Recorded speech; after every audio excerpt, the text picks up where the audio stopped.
now listening to the podcast for Your Punk Ass. So we know this year is 2023. 100 years ago, during what they call the Roaring 20's or the New Era, we see there were a number of similarities between 100 years difference. And I think the hardest to understand about history, there's change over time. Because obviously we know living in 2023 is better than 1923.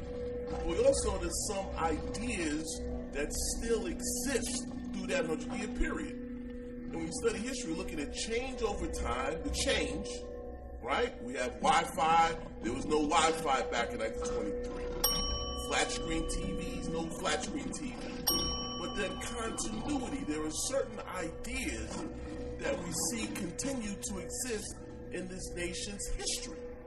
So we can go back 100 years, even a little before 1920s. Look at the we had 1918, the Spanish influenza pandemic. 675,000 killed. Almost 100 years later, we have COVID-19. In America, 1.1 million deaths related to COVID. And COVID is still with us, folks. People are still dying 200 to 300 a day from this COVID.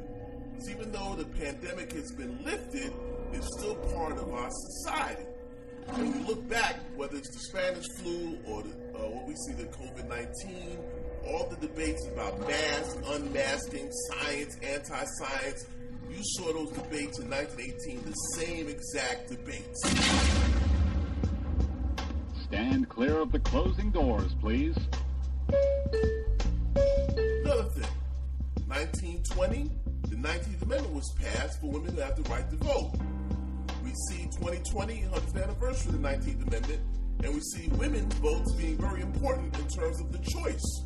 If you look at Kansas, a red state, women voted on a state election to what? Keep abortion going in the state. But the red cause because women were allowed to vote in 1920. Now let's keep in mind, not all women, right? Because poor black women in the South were still unable to vote until 1965. But nevertheless, women were given the right to vote in 1920, and we celebrate the 100th anniversary in 2020.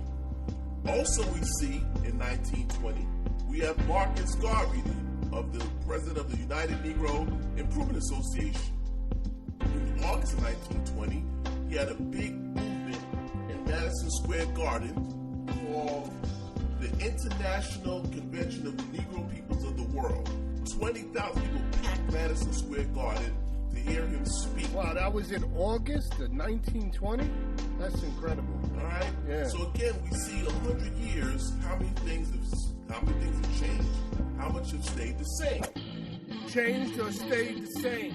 We try to rearrange whatever remains. Went from lamping to ramping up with the stamp of approval. Started cramping from standing up cop searches like Google.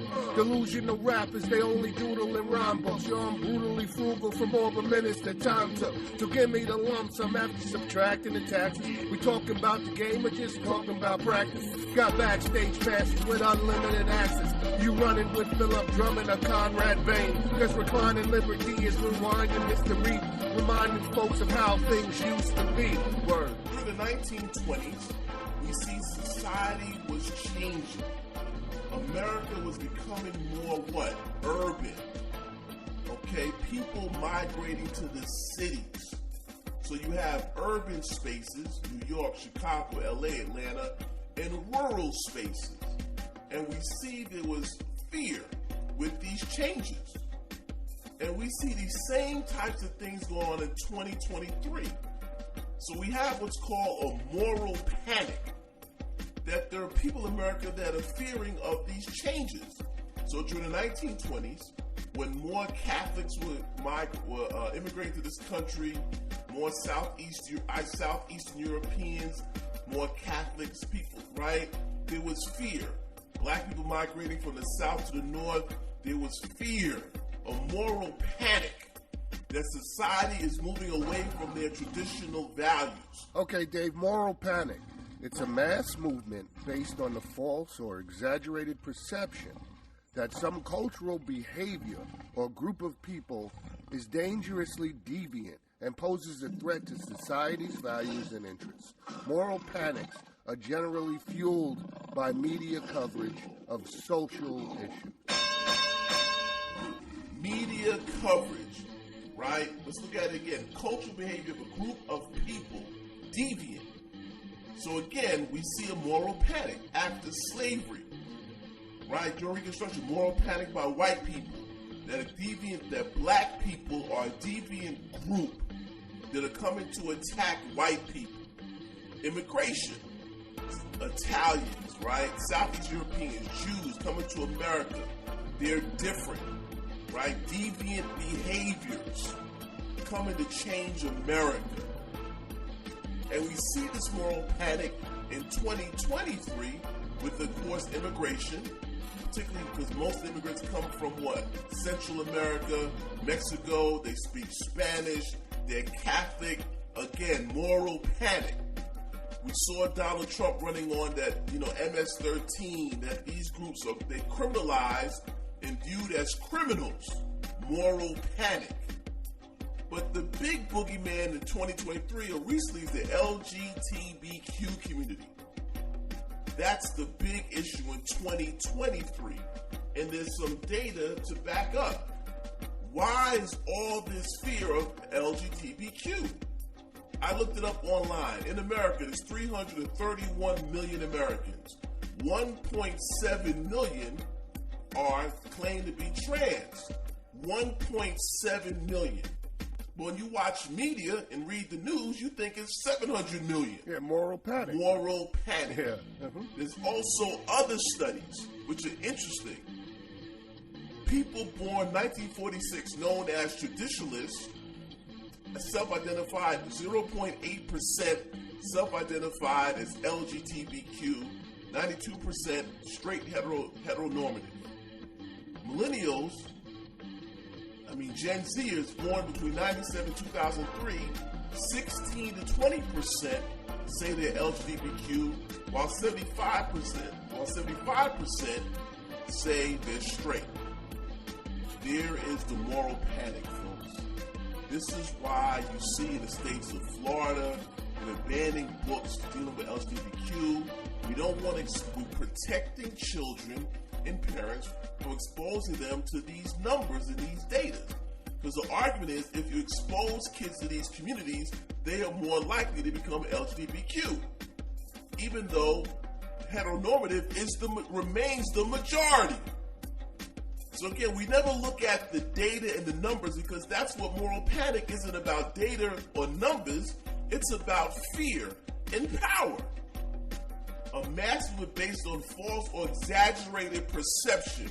So there's an exaggerated perception of black people. There's an exaggerated perception of LGBTQ people. Black people are perceived as being criminal. Exaggerated perception.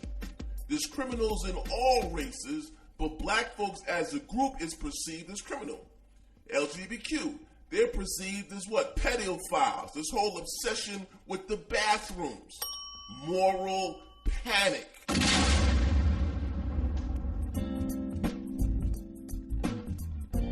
You are still listening to the podcast for Your Punkass. As we come up on 2025, there was this famous case called the Stokes trial or the monkey trial. So what's happening? In southern states, it was illegal to teach Charles Darwin's theory of evolution. Does that sound familiar? What should be taught in the classroom. So this teacher, John Scopes in Dayton, Tennessee, taught evolution in his class on purpose to go test out the law. His attorney was Clarence Darrow from the American Civil Liberties Union. The attorney for the state was William Jennings Bryan, who ran for president 3 times and lost. So this case was what? On radio. So again, moral panic, right? What do I mean by that? So the fear is this country moving away from its Christian values by teaching Darwin's theory of evolution.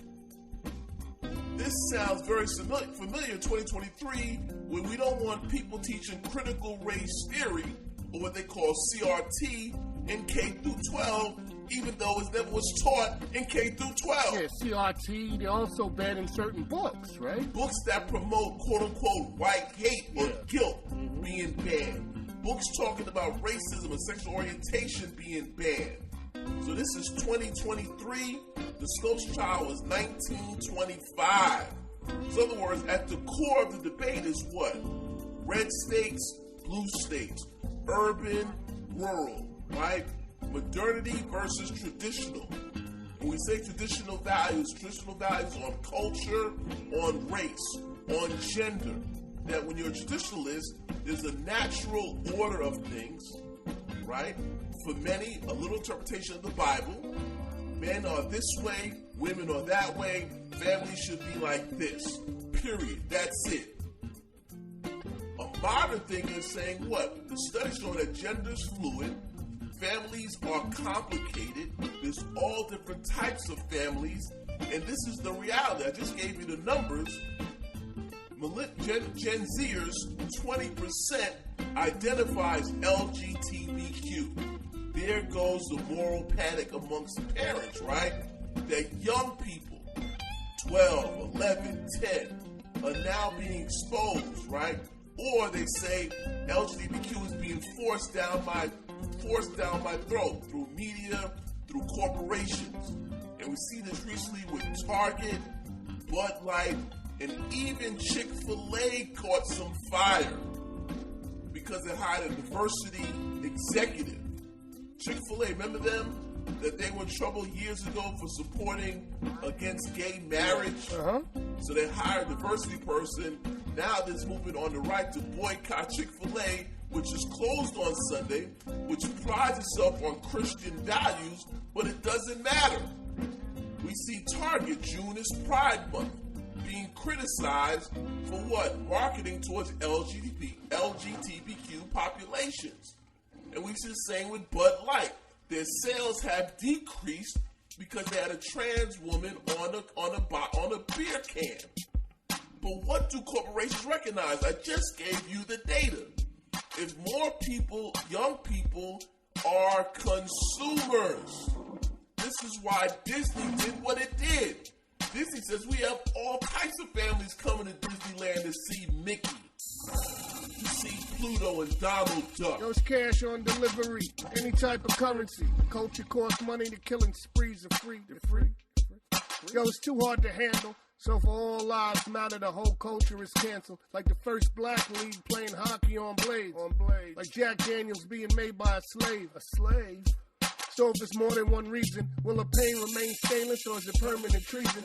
Denzel said the devil just came for the Fresh Prince, but ain't known by name, so he settled for Will Smith. When it comes to American cultural trends, you are not invited to the cookout. That's why you're mad. When you watch commercials, TV shows, and you see a black little mermaid, people have problems with that. Mermaids aren't real, folks. It's made up, just like Santa Claus. And Megyn Kelly said, you know Santa Claus is white. Santa doesn't exist. What are you talking about? But they want to blame this on wokeness. Yeah. This has nothing to do with wokeness. You see what I mean? So again, the roaring 20s, great economy, but also society was changing, which leads to a moral panic. Oh, no, you didn't. You are still listening to the podcast for Your Punk Ass. We also see in 1924, they changed the immigration law, however, to what? Cut down on Asian immigrants and also immigrants from Eastern Europe. But it was still open to what? Immigrants from what? Great Britain.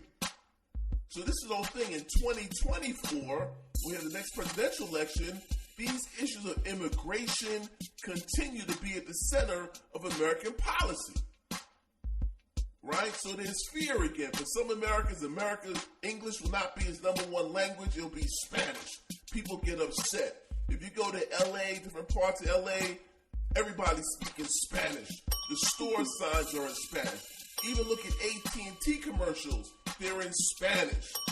Moral panic, fear. America's moving away from traditional values, from American English. Mm-hmm. You see what I mean? Yeah. Mm-hmm. But for advertisers, they know what? Latino communities are a growing consumer base. Don't get it twisted. Corporations aren't woke. No, who's woke? They're worried about making money, right? And when you look at the demographics of this country of who what sets trends, spends money, it's young people. Yes. So therefore, they want to have an environment that's what? Inclusive to make this money. It's not rocket science, folks. They're not pandering some 80-year-old person in the villages in Orlando. They're looking after younger consumers, 15, 17, 19, 21, to establish relationships so as they mature, they will continue to shop at Target, continue to get Chick-fil-A sandwiches, continue to support sports teams. Because guess what? The 20% of people LGBTQ, they have family and friends. So therefore, if you treat them a particular way, their family and friends might not go to your establishment. This is the reality, folks. This is what corporations understand. This is what big business understands. But this is what many Americans on the right don't want to understand and accept. That the LGBTQ community is getting larger. Now, again, I looked at the numbers. Out of a total population of America, 7.1% is LGBTQ. 7.1%. So according to those numbers, it's just another exaggerated perception, right? Right. In other words, that those folks are pedophiles, they're problematic. But the reality is that only 7.1% of the population. Mm-hmm. What is all this fear and obsession? Black people, 14% of the population. But again, fear and obsession. We see that exist throughout this nation's history, whether it's 1923 or 2023. It's just a sign of the times. Every time I rhyme, it's from behind enemy line. Like what if Martin would have said I ain't marching? Then what? And we were doubting everything about Malcolm. Then what? What if Thurgood was all up to no good? And Booker T was selling weed all over the hood? What if Rosa Parks the car and never got on the bus? And Harriet Tubman loved the master and didn't care about us? Then what? This year, 2023, was the 100th anniversary of the Rosewood Massacre in Rosewood, Florida. It's about 50 miles west of Gainesville, where this white woman and black man had consensual sex. But the husband caught the woman, said the black man raped her. Which resulted in a racial massacre. It was the first week of January, 1923, right? Black folks had to escape through the woods at night. Unfortunately, they boarded a train for another town. Yeah. A racial massacre in the small town of Rosewood, Florida. Rosewood. 100th anniversary this year. Yeah. We see that. In 2021, we celebrate 100th anniversary of what? The Tulsa Massacre in Tulsa, Oklahoma. A much larger massacre than Rosewood, but nevertheless, we see that black folks are under attack from whites. Now, it's 2023. You're not going to see those those massacres anymore, right? The game has changed. There's no doubt about it. Okay? We see now is through what? Public policy, right? Stripping away the rights to vote, keeping felons from voting, all right? No access to good health care, clean water. Those are the mechanisms used to keep African Americans disproportionately oppressed. Those mechanisms are through public policy. Now you do see the unfortunate death of what? George Floyd, Breonna Taylor. So we still have those exaggerated deaths through what? Police violence. But the everyday issues of institutional racism is what impact African Americans. But according to some Americans, institutional racism doesn't exist. It's in the past. It's made up. You're playing victim. According to Tim Scott from South Carolina, those are excuses. When we see gaps in income, in wealth, in infant mortality rates between blacks and whites, the reason why they exist is because it's black people's fault. It's their own culture. They can't get out of their way. That's what they say from Republicans. And now they don't want folks to teach about systemic racism in the classroom. But the reality is, how do we explain these differences? Housing inequality, health care, environmental racism, the stats go on and on and on. There's no doubt about it. Supreme Court is next about to rule on affirmative action, and we'll see that impact. Let's look at black student enrollments might decrease in flagship universities the next 5 to 10 years. What is going on, folks? 100 years ago, what else do we see? The rebirth of the Ku Klux Klan in 1915 by William Jennings in Stone Mountain, Georgia. By 1925, the Klan was 4 million strong. So in other words, 2 years from now will be the 100th anniversary of the Ku Klux Klan March in Washington, D.C. in 1925. 40,000 strong, men, women, children marching for the KKK. There was also Klan elected officials in the Klan. The KKK largest number of members was in Indiana, not Georgia. So some would say January 6, 2021 is like a rebirth of the Klan with the insurrection. Yeah, I mean, when you look at it, the idea itself seems very similar. This is a white Christian national nation. Absolutely. Right? Mm-hmm.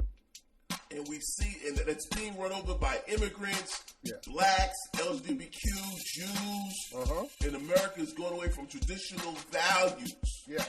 When we look at January 6, 2021, or the KKK March 1925, excuse me. But again, they're not exactly the same, but the ideas are the same over time. That's the point I'm making in this talk. Whether it's 1925, 2025, there are certain ideas in our society that continue to exist. So I said earlier, in 1925, you couldn't teach Darwin's evolution in southern schools. Now they don't want you teaching critical race theory, even though it never was taught. But now you don't want to teach racism to kids. Or better yet, sexual orientation is the boogeyman. We don't want to offer that to young people. I just gave you the numbers because there's a fear that if you do, they are more than likely going to be LGBTQ.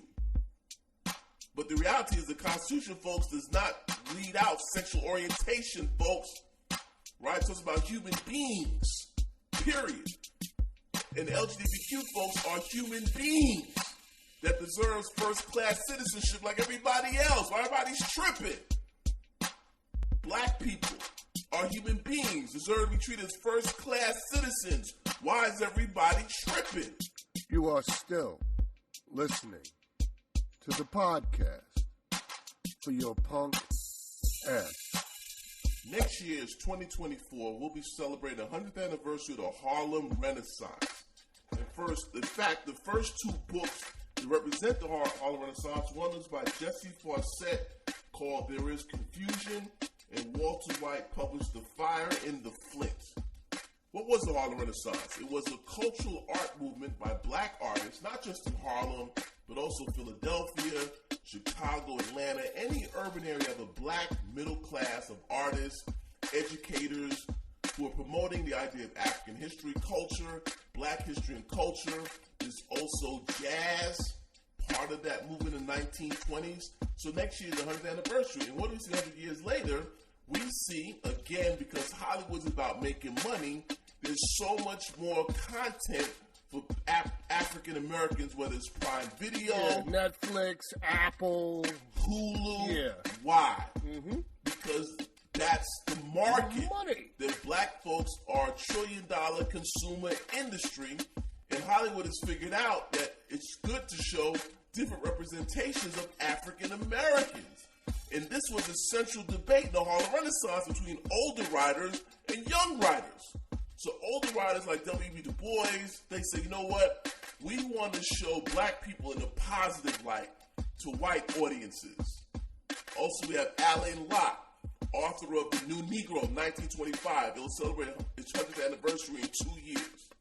On the other side, you had younger artists like Zora Neale Hurston and Langston Hughes say, you know what? We want to write about pimps, prostitutes, poor people, rural Southern folks, because they're part of the community. Yeah. So again, in the Harlem Renaissance, it's all about representation. That black people are not monolithic. And you should be writing to an audience that is not just to white liberals, but to write to black people. So therefore, I should want to read about black doctors or black numbers runners. Just as important. Okay? So in 2023, we see now there are multiple avenues for African Americans. If you like Tyler Perry films, go watch Tyler Perry films. If you like Spike Lee films, go watch Spike Lee films. If you like Ava DuVernay TV shows, go watch Ava DuVernay TV shows. If you like Lee Daniels, go watch Lee Daniels. That's the point.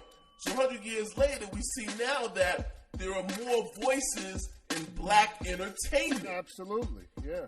Because why? The market, folks. There's a consumer. The reason why the show comes on TV, the argument is that there's products that can be sold to those particular folks in the black community. So what the Harlem Renaissance did 100 years ago with that debate of how to represent black people, we see 100 years later, it's the same debate. How should black folks be represented in novels, on TV, in movies? And fortunately, you see that there are more black artists who have more control of that representation. So again, we've come a long way from the 1970s. We had limited black folks on TV, where now there's so much more content. So again, for young people, the same young people who identify as LGBTQ, that 20%, you will see black gay characters on television now. Because Hollywood recognizes that this is the future. Having more black characters, a black mermaid, Little Mermaid. Why? Well, because they recognize the market and where it's going. The market is diverse. Diverse, yes. So this whole anti-woke is not making sense because this is not the direction of the country when you look at the data. We look at people under 30 years old. Those are the future. And not somebody that's pushing 75 or 80 years old. God bless them, but that's just, Let's just be honest about it, folks. Yeah. Mm-hmm. That's what American pop culture is catered towards young people. That's what drives the economy. That's who sets the trends. So Hollywood and big business is following accordingly. Why? Because it makes business sense. And they can still vote Republican. The folks that run Chick-fil-A, yeah, they're a high diversity person, no doubt about it, but I guarantee they still vote Republican. Why? Less taxes. But the market, the consumer said, you know what? You need to have a diverse workforce because if not, people will stop buying your product. This is what corporations understand. So we get back to the Harlem Renaissance, the anniversary next year, we'll see that 100 years later there is more representation for black folks where there's different spaces, which is what's been the critique for years. Right, during black exploitation films in the 1960s and 70s, you had black folks appearing one particular way. But then there were films like Sounder, okay, and that particular showed black folks another perspective. So the same thing in 2023 is saying what? Keep the content coming, but make sure it offers diverse perspectives amongst black folks, different types of characters. I think that's what makes it one of the best times in television for black. I mean, there's still a way to go in terms of ownership and who's behind the camera, but we definitely see 100 years from the Harlem Renaissance that there's still so much more content for black people and others to consume about black life and culture. And all these changes come down to the ballot box. So we see 2024 is going to be another major election in this country. You know what the issues are. So make sure you get out there and vote, and I'm out. And that's the show, folks. Don't forget to follow us on Instagram and Twitter, and subscribe to the show on iTunes. Because without you, there would only be us. This episode is in collaboration with the Institute for New Global Politics.